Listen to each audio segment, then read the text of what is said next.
नमस्कार दोस्तों, हमारी आज की इस कहानी का नाम है फैसला। ठंड बहुत गई थी।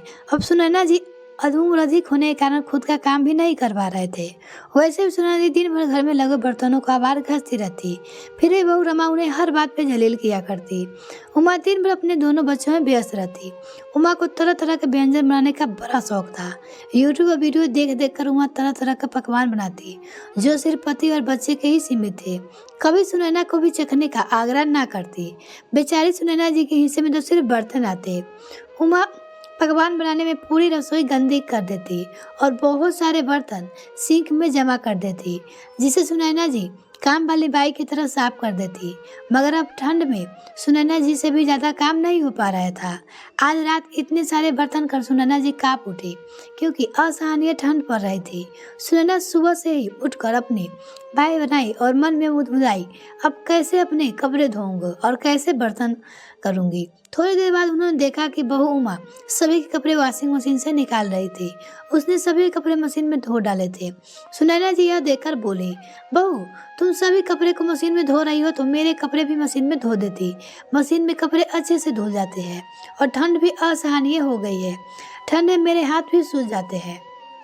सुनैना जी के मुंह से अभी इतना निकला ही था कि उमा गुस्से में लाल हो गई। बुढ़िया, तेरी यह मजाल कि तू अपने कपड़े धोने के लिए बोलेगी, तेरी नौकर हो गया। इतने में उमा अपनी सास सुनैना जी के बाल पकड़कर जोर से खींचकर उन्हें धक्का दे देती है। सुनैना जी का सर दीवार से टकरा गया और वह दर्द से कहारती हुई जैसे तैसे दीवार का सहारा लेकर अपने कमरे में चली गई और अपने बिस्तर पे उदास होकर गिर पड़ी। बिस्तर पर कब उसकी आंख लग गई उन्हें पता ही नहीं चला। जब करीब 2 घंटे बाद उसकी आंख खुली तो उन्होंने देखा कि उनका मस्तक सूज गया था। उन्हें बहुत दर्द हो रहा था और बहुत समय से कुछ खाने का उन्हें बहुत तेज भूख लग रही थी। वो उठकर धीरे धीरे चलकर बहू के पास गई और बोली, मुझे बहुत भूख लग रही, थोड़ा खाने को दे दो। कल रात से कुछ नहीं खाया, बहुत कमजोर लग रही हूँ है। बहू उमा किचन में गई और एक बासी रोटी लेकर आई और उसने जमीन पर फेंकते हुए कहा, यह ले बुढ़िया, इसे खा ले और इसके बाद जाकर बर्तन साफ कर दे, सिंक में बर्तन पड़े हैं। सुनैना देवी को भूख इतनी तेज लग रही थी कि उन्हें भी जो भी मिला वो खा लेती। जल्दी से उन्होंने रोटी का टुकड़ा जमीन से उठाया और अपने कमरे में लेकर चली गई। रोटी सूखकर एकदम कड़क हो चुकी थी, उनसे खाई नहीं जा रही थी। उन्होंने थोड़ा पानी लेकर रोटी को पहले उसमें डुबा दिया, फिर जब रोटी थोड़ी नरम हो गई तो उसमें पानी से निकालकर खाने लगी। सुनैना देवी ने दिन ऐसे कटने लगे। हर 2 दिन पर 1-2 रोटी उन्हें इन्हीं फेंक कर दी जाती और उसे उठाकर ऐसे ही अपने पानी में डुबाकर खा लेती। उनका शरीर बहुत कमजोर होने लगा था। उनकी नजरें भी धीरे धीरे कमजोर होने लगी थी। एक तो शरीर की कमजोरी, ऊपर से घर में हमेशा काम। उनके हाथ पैर अब पहले जैसी ताकत नहीं रही थी कि वो बार बार उठकर बर्तन करे। और दूसरी तरफ उमा जी हमेशा अपने और बच्चे के लिए स्वादिष्ट पकवान बनाकर सिंक में बर्तन का आवार जमा कर रखती। यदि एक दिन भी सुनैना घर का काम नहीं किया तो उन्हें बासी रोटी भी नसीब नहीं होती थी। मरता क्या न करता, बाली हालत हो गई थी सुनैना की। ना किसी को अपने व्यवस्था बखान कर सकती थी और ना ही किसी का रोप लगा सकती थी। मुझ बुढ़िया के अब कौन सुनेगा, जिस बेटे को बचपन से इतना प्यार किया, पाला पोसा, जब वही अपना न रहा तो कोई गैर से क्यों सुनूंगा और मेरी क्या ही मदद करेगा। सोचकर सुनैना की आंसुओं के घूंट पीकर रह जाती। सुन बुढ़िया, मैं और राकेश बच्चे सहित घूमने जा रहे हैं, रात तक वापस आएंगे। घर का सारा काम कर लेना, वरना कल तुझे बासी रोटी भी नसीब नहीं होगी। बोलकर उमा अपने बैग टांगर लटकाए घर से बाहर निकल गई। पीछे पीछे बेटा रसिक भी बच्चे के साथ बाहर चला गया। सुनैना जी ने सिंक में पड़े बर्तन का आवार को साफ किया, कपड़े धोए, झाड़ू पोछा किया और थक कर अपने कमरे में बिस्तर पर निढाल होकर गिर पड़ी। शरीर अब साथ नहीं देता था, मगर उमा को कहाँ ये सब दिखाई देता था। उसने तो सुनैना जी के बस काम वाली बाई की तरह समझ रखा था। नहीं, काम वाली बाई को भी लोग खाना अच्छे से देते होंगे। यहाँ तो उमा जी सिर्फ सूखी बासी रोटी के बदले मुझसे इतना काम करवाती और काम करने के बाद झिलकती 100 और लग। सोचते हुए उनकी आंखों से आंसू बह पड़े और बिस्तर पर पड़े पड़े वो चिंतन में डूब गई। उनकी बहू उमा उनके साथ ऐसा व्यवहार करेगी, उसकी कल्पना भी उन्होंने कभी नहीं की थी। पति के देहांत के अभी 4 ही महीने हुए थे कि अभी तो पति के जाने के गम से बाहर ही नहीं आए थे। तभी तो मेरे मन में वेदना भी खत्म हो गई थी। तभी अभी तो मुझे प्यार और सहारे की जरूरत थी, मगर आज मेरी बहू ने मेरे साथ ऐसा नीच कर्म किया। सोते सोते आंसुओं का धारा उनकी आंखों से लगातार बहती जा रही थी। उनके मन में तूफानों की आंधी चल रही थी। उनका हृदय मानो अभी तक रुक गया हो। उन्हें ऐसा प्रीत हो रहा था। इस समय उनको इतनी ज्यादा पीड़ा हो रही थी कि इतनी पीड़ा अगर किसी पहाड़ को हो जाती तो वह पहाड़ भी टुकड़े टुकड़े होकर बिखर जाता। यह दिन देखने से पहले मैं मर क्यों नहीं गई। बस अब यही दिन देखना बाकी रह गया था। बेटा भी अपनी पत्नी का साथ देता था, यही देखना बाकी था। अपनी बहू जिसे बड़े अरमानों से ब्याह कर लेकर आई थी, उसी के हाथों मार खा और बेटा बहू इतनी नीच हरकतें पर उसे कुछ नहीं कहता। काश ये धरती फट जाती और इसमें समा जाती। अपने पति राम किशोर जी की तस्वीर देखकर सुनैना जी बोली, आप मुझे छोड़कर क्यों चले गए? काश मुझे छोड़कर क्यों चले गए? काश आपके बदले मैं चली जाती। आज यदि देखना नहीं पड़ता। सुनैना देवी अपने पति राम किशोर जी को याद करके और भी ज्यादा रोने लगी। सुनैना देवी अतीत की गलियारों में खो जाती है। जब मैं इस घर में ब्याह करके आई थी तो क्या था इसके पास? एक मिट्टी का छोटा सा कच्चा मकान। मैं दिन रात काम करती, सास ससुर की सेवा के लिए पैर पर पैर रखती। जब मुझे लाख जतन के बाद भी माँ बनने का योग प्राप्त नहीं हो रहा था, मैंने कितनी मंदिरों का चक्कर काटे, कहाँ कहाँ जाकर धागे बांधे, बाबा भगवान दर दर जाकर फरियाद मांगी। तब जाकर शादी के 7 साल बाद राकेश का जन्म हुआ। कितने लाड़ और दुलार से उसे पाल पोस कर बड़ा किया, अपनी खुशियाँ की अधूती देकर उसकी जिंदगी को रोशन किया, पढ़ाया लिखाया इस काबिल बनाया कि आज अच्छे पद पर अच्छी कंपनी में कार्य करत है। और उसी बेटे को आज माँ की 2 वक्त की रोटी भी बोझ लग रही है। वही बेटा अब माँ के पास कभी बैठता तक नहीं, एक ही घर में रहकर खैर खबर तक नहीं लेता और बस पूरे दिन पत्नी की गुलामी में लगा रहता। सुनैना देवी जी पूरी रात रोती रहती। उसकी आंखें रोते रोते सूज जाती। उन्हें किसी तरह करार नहीं आ रहा था। बेटा बहू और पोते पोते सभी रात को घर आ जाते हैं, मगर दोपहर से रात से सुबह हो गई लेकिन बेटा बहू उनके पास नहीं आए। इसी बात से उन्हें और भी ज्यादा तकलीफ हो रही थी। सुनैना जी सोचने लगी कि जब इस घर में मेरी कोई कदर ही नहीं है तो मैं इस घर क्यों रहूं? मेरी उपस्थिति ना उपस्थिति उसे किसी का कोई फर्क नहीं पड़ता। मैं एक दिन कमरे से बाहर ना आऊं तो मेरा हाल पूछने वाला कोई नहीं है इस घर में। सभी के लिए बस मर मर के काम करती हूँ, मगर मेरी मौजूदगी का किसी को एहसास नहीं है।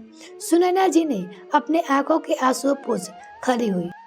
बस अब बहुत हुआ, आज कुछ न कुछ फैसला तो लेना ही पड़ेगा।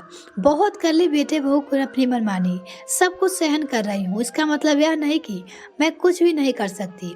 कल ही तो भैया का फोन आया था, बोल रहे थे कि 2-4 दिन के लिए यहाँ आ जा, मन बहल जाएगा तो क्यों ना उनके घर ही चले जाओ। सोचकर सुनैना जी ने अपना एक बैग लिया, उसमें उन्होंने अपने कुछ कपड़े रखे, जमीन और घर के कागजात रखे, जितना भी गहने उनके पास थे अपने बैग में रख अपने घर के लिए निकल पड़ी। जब घर से बैग लेकर जा रही थी तो बेटे और बहू ने रोकने की कोशिश तक नहीं की। सुनैना देवी जी घर के सामान लेकर निकल चुकी थी, किंतु उनके हृदय में उनके हर एक प्रकार की दुविधा जन्म ले लिया था, क्योंकि जब से सुनैना देवी इस घर में बहू बनकर आई थी तब तक किसी भी ऐसा सामान के साथ मैं अपने मायके नहीं गई थी। ससुराल की जिम्मेदारी ने सुनैना देवी को इस कदर बांध दिया था कि कभी ऐसी नौबत नहीं आई कि सामान लेकर मायका जाना पड़े। एक रात के लिए राम किशोर जी के साथ अपने मायके जाती और वापस उन्हीं के साथ लौटकर आ जाती थी। जब सुनैना जी की माँ जिंदा थी वही बेटी के मायके ना रुकने के कारण खफा हो जाती थी, मगर सुनैना जी जब घर और ससुराल की जिम्मेदारी का पिटारा खोलकर माँ के सामने बताती तो माँ कहती कि मेरी बेटी अपने ससुराल में इतनी फिक्र करती है, मेरे लिए यही काफी है। देखना तुझे भी तेरी जैसी ही बहू मिलेगी एक दिन। तूने ससुराल वालों को एक इतने त्याग किए हैं और कहीं न कहीं तुझे भी इसके अच्छे परिणाम मिलेंगे। सोचकर सुनैना जी की फिर आंखें भर आई। वो मन ही मन बोली, ना जाने कौन से जन्म का कर्म नर परे जो ऐसी बहू मिली है जो बिल्कुल ही इज्जत नहीं देती। सुनैना जी मन विचारों को घेरे लिए हुए और हृदय में यह दुविधा थी कि कल भाई को फोन कर साफ साफ मायके आने से इनकार भी कर चुकी थी, मगर बेटे बहू का ऐसा रवैया अब बहुत खलने लगा था। और सहन करने की शक्ति खत्म हो चुकी थी। मन में बहुत उपदा चल रही थी, किंतु जाना भी तो था। सुनैना जी बहुत साहस के साथ भाई के घर में कदम रखा। भाई ने दरवाजा खोला। उनके भाई दीनदयाल जी पेशे से वकील थे। सुनैना देवी जी को देखा तो चौंक गए, क्योंकि कल जब उन्होंने सुनैना को घर आने का आग्रह किया था तब सुनैना ने ना कह दिया था, और सुनैना जो अभी ऐसा बग लेकर मायके रहने नहीं आई थी, आज कैसे आ गई। दीनदयाल जी चौंकते हुए बोले, तुम अकेले आई हो, साथ में बेटा नहीं आया है? सब कुशल मंगल तो है ना बहन? तभी भाभी अंदर से आई और अपनी ननद को देखकर प्रसन्न हो गई। अरे दीदी, आप कितनी अच्छी लग रही हो, आपको देखकर। दीदी अंदर आइए, आप तो वहीं खड़ी रह गई। हाँ हाँ दीदी अंदर आओ। सुनैना देवी ने अपना सामान एक तरफ रखा और वही सोफे पर बैठ गई। भाभी ने सुनैना देवी को पानी पिलाया, फिर उनके लिए खाना लेने चली गई।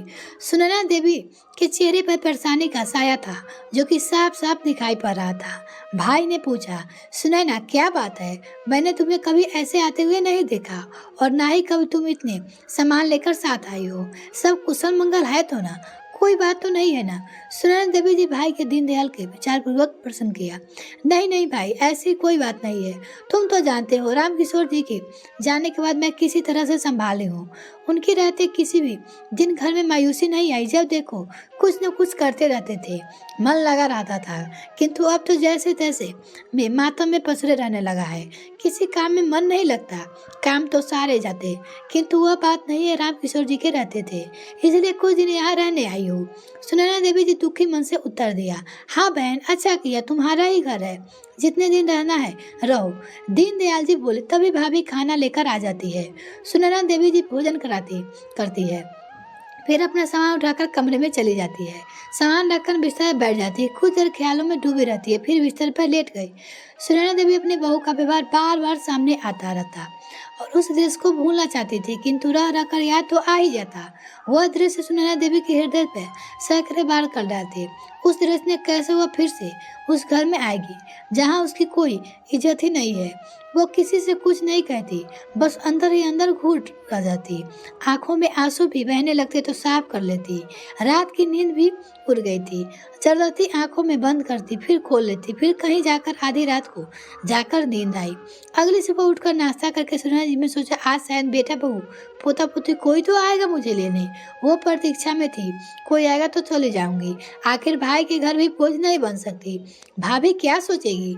सुनैना जी दरवाजे की ओर देखती रही। देखते देखते शाम का समय आ गया। सुनैना देवी दरवाजे की ओर देखती रह गई, कुछ सोचकर रह जाती। अब रात का समय हो गया। भोजन करके फिर से अपने बिस्तर पे लेट गई और सोच में डूब गई। सोते सोते नींद में खो गई। सुबह सवेरे जागी तो सोचा, आज मैं चली जाऊंगी। ऐसे ही 15 दिन बीत चुके थे। बेटा बहू यही सोचकर बुढ़िया गई बला टली। बुढ़िया जाएगी कहाँ? अपने भाई के घर जाकर बैठी होगी। कुछ दिन बाद खुद ही लौटकर वापस आ जाएगी। और रही बात जायदाद की, तो माँ तो हमारे लेकर कहाँ जाएगी? सब हमारा ही तो है, हमारा नाम ही करेगा। उधर सुनैना जी के भाई दीनदयाल जी को उनके लिए चिंता सताने लगी। दीनदयाल जी अपनी पत्नी से इस बात की भाभी की चिंता व्यक्त करने लगी। दीनदयाल जी बहुत ही सज्जन व्यक्ति थे। एक दिन उन्होंने सुनैना जी से पूछा, आखिर बात क्या है? अपने भाई को नहीं बताओगी? फिर मैं तुम्हारी परेशानी कैसे दूर करूंगा? मुझे पता है जरूर अंदर ही अंदर तुम घुट रही हो। सुनैना देवी जी अपने भाई के कंधे पर सर रखकर रोने लग गई और उन्हें सारी बातें बताई। दीनदयाल जी ने अपनी बहन को सांत्वना देते हुए कहा, जब तेरा भाई जिंदा है तो तू किस बात की फिक्र करती है? भाई ने सुनैना देवी को ढांस बढ़ाया। सुनैना देवी घर और जमीन के कागजात अपने भाई को दिखाए। कुछ दिन बाद भाई ने अपने घर और जमीन बेचकर कागजी कार्रवाई पूरी करवाई। घर और जमीन किसी बिल्डर से बेच दी। जहाँ पर वहाँ फ्लैट बनवाने वाले थे, वो घर जमीन बेचकर जो पैसे आए, उन्होंने अपने घर के पास एक छोटा सा घर सुनैना देवी के नाम से खरीद लिया और बाकी के पैसे बैंक में सुनैना देवी के नाम से जमा करवा दिए, जो उनके मरने के बाद वह पैसे एक वृद्ध आश्रम को दे दी जाएगी। बेटे बहू को कोर्ट की तरफ से घर खाली करने का नोटिस भिजवा दिया गया। नोटिस मिलते ही बेटे बहू पैर के नीचे की जमीन खिसक गई, उनके चेहरे की हवाइयाँ उड़ गई। भागते भागते बेटे बहू अपनी माँ के पहुँच कर आखिरकार माँ के पैरों में गिरकर माँ से कहा, माँ हमें माफ़ कर दीजिए, हमारे साथ ऐसा मत करिए, अब हमसे आगे ऐसी गलती नहीं होगी, चलिए हम सब मिलकर एक साथ रहेंगे। बहू भी सुनैना देवी के पैर से गिरकर माफ़ी मांगने लगती है और माँ जी मुझे माफ़ कर दीजिए, मैं आपकी खूब सेवा करूँगी, उसकी बहू भी कहती है। सुनैना देवी ने कहा, वह तो राम किशोर जी सब मेरे नाम कर गए थे, इसलिए आज मैं यहाँ खड़े भी हूँ, नहीं तो तुम लोगों ने मुझे जीते जी मार ही डाला था। तुम लोगों ने जब मेरी सुध न ली, अब मैं क्या तुम्हारी सुनूं? एक माँ तुम्हें क्षमा कर देगी, लेकिन ये एक विधवा बूढ़ी औरत तुम्हें क्षमा नहीं करेगी। तुम लोगों ने इतने दुख दर्द दिए, इतने घाव दिए, यह मोम जैसा दिल पत्थर बन चुका है, जो दर्द से सह चुकी है, उसका बदला तुम कभी भी नहीं उतार सकते। इसलिए तुम्हारी यही सजा है कि अब तू कहीं जाकर रहो, अब आगे से जिंदगी मुझे सुखी शांति और चैन से जीने दो। इतना कहकर सुनैना देवी अपने घर में चली गई। यह सुनकर सुनैना का अंतिम फैसला था। बेटे बहू मुंह लटका कर खड़े खड़े देखते रह गए। आपको क्या लगा, ये कहानी आपको कैसी लगी कमेंट में लिखना ना भूले। क्या सुनैना देवी ने सही किया या गलत, मुझे कमेंट करना ना भूले। धन्यवाद।